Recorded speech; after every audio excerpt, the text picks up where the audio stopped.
But your husband certainly does. In her mind, Nell was writing, ornamentation of neck, wrists, fingers, paint on face only, emphasis on lips dark red, and eyes black. Hips emphasized by cinching of waist, conversation competitive.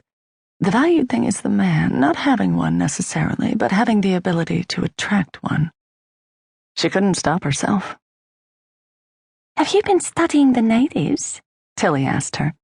No, she's coming from the Twilight Board of Floating Palais.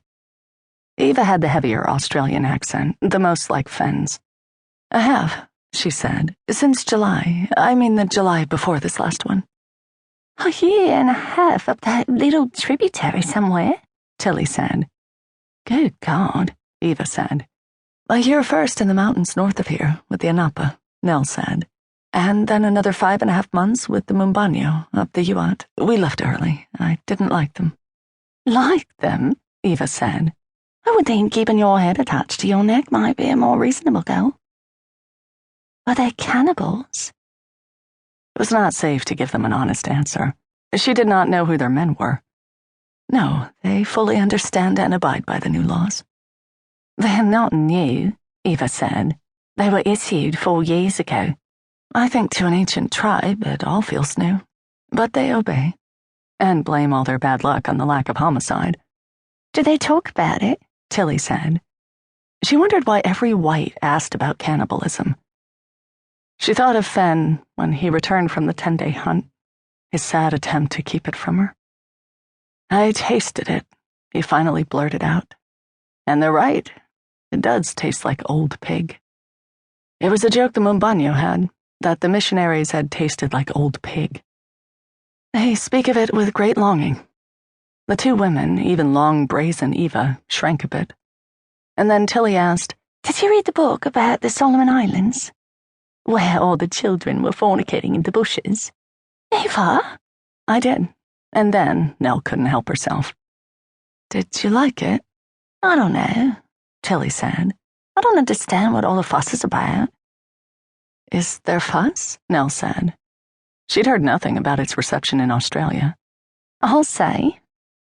She wanted to ask by whom and about what, but one of the men was coming around with an enormous bottle of gin, refilling glasses.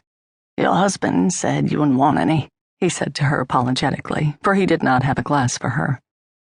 Fen had his back to her, but she could see the expression on his face just from the way he was standing, with his back arched and his heels slightly lifted. He would be compensating for his wrinkled clothing and his odd profession with a hard masculine glare. He would allow himself a small smile only if he himself had made the joke. Fortified by several sips, Tilly continued her inquiry. And what will you write about these tribes? It's all a jumble in my head still. I never know anything until I get back to my desk in New York. She was aware of her own impulse to compete, to establish dominance over these clean, pretty women by conjuring up a desk in New York. Is that where you're headed now? Back to your desk? Her desk, her office, a diagonal window that looked out onto Amsterdam and 118th. Distance could feel like a terrible claustrophobia at times. No, we're going to Victoria next to study the Aborigines. Tilly pulled a pout.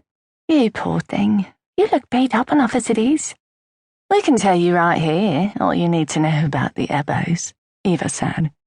It was just this last 5 months, this last tribe. She could not think how to describe them. She and Fen had not agreed on one thing about the Mumbanyo. He had stripped her of her opinions. She marveled now at the blankness. Tilly was looking at her with a drunk's depthless concern. Sometimes you just find a culture that breaks your heart, she said finally. Nilly, Fen called at her. Bankson says Bankson is still here. He waved his hand upriver. Of course he is, she thought, but said, The one who stole your butterfly net? She was trying to be playful. He didn't steal anything. What had he said exactly? It had been on the ship coming home from the Solomons in one of their first conversations. They'd been gossiping about their old professors. Hadn't liked me, Fen had said, but he gave Bankson his butterfly net.